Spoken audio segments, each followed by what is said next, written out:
March 1 ஞாயிற்றுக்கிழமை. அன்பு கூறுங்கள்.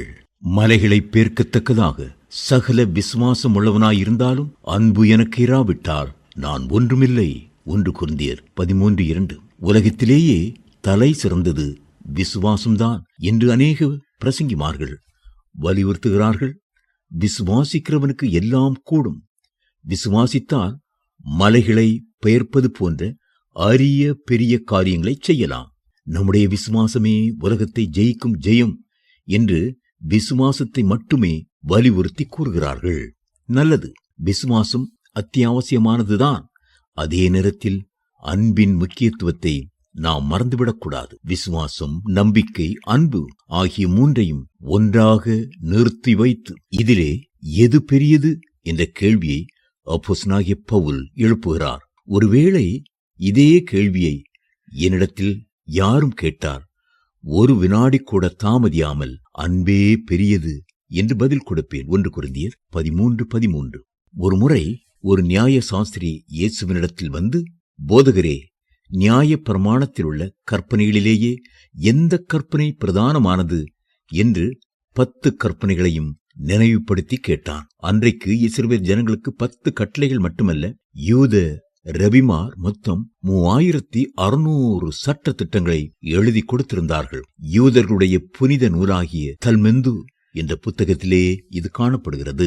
இந்த கேள்விக்கு உடனே இயேசுவானவர், உன் தேவனாகிய கர்த்தரிடத்தில் உன் முழு இருதயத்தோடும் உன் முழு ஆத்துமாவோடும் உன் முழு மனதோடும் அன்பு கூர்வாயாக, உன்னிடத்தில் நீ அன்பு கூர்வது போல பிறனிடத்திலும் அன்பு கூர்வாயாக என்பதே என்று பதிலளித்தார்.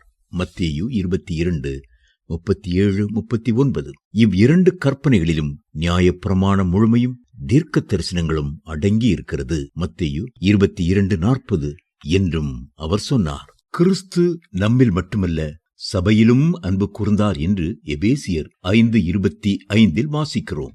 சபை என்பது ரட்சிக்கப்பட்ட விசுவாசிகளின் ஐக்கியமாகும். கர்த்தர் தம்முடைய சுய இரத்தத்தினாலே சபையை சம்பாதித்திருக்கிறார். அப்போஸ்தலர் நடபடிகள் 20:28. ஆகவே மணவாளன் மணவாட்டியில் அன்பு கூறுவது போல கிறிஸ்து சபையிலே அன்பு கூறுகிறார்.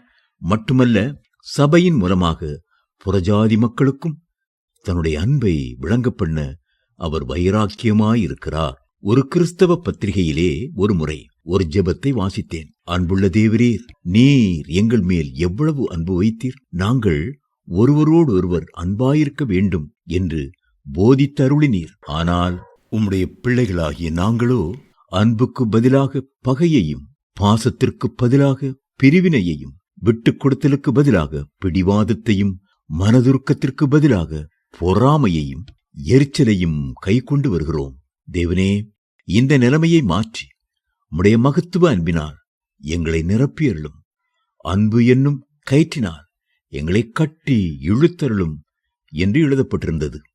தேவ பிள்ளைகளே, எத்தனை அருமையான ஜெபம் இது! அன்பினால் ஒருவரை ஒருவர் தாங்கி, சமாதான கட்டினால் ஆவியின் ஒருமையை காத்துக் கொள்வதற்கு ஜாக்கிரதையாயிருங்கள். எபேசியர் 4:2-3.